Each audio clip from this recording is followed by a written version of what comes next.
Weltpolitiker versammeln sich am Montag in New York, um Themen wie globale Armut in Angriff zu nehmen. Für die Staatsoberhäupter wurden beim dreitägigen Jahrtausendgipfel strenge Sicherheitsmaßnahmen getroffen.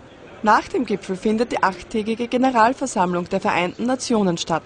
Im Mittelpunkt steht die Umsetzung des Ziels, die Zahl der Menschen, die unter der Armutsgrenze leben, bis 2015 zu halbieren. Und die Uhr tickt.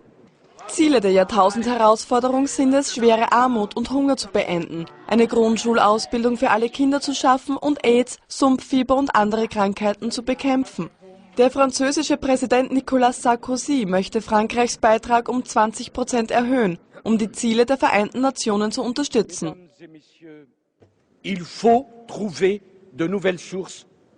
Obwohl alle Industrieländer unter Defiziten leiden, müssen sie neue Finanzierungsquellen finden, um Armut zu bekämpfen, für Schulbildung und um die wichtigsten Gesundheitsprobleme in Afrika zu lösen.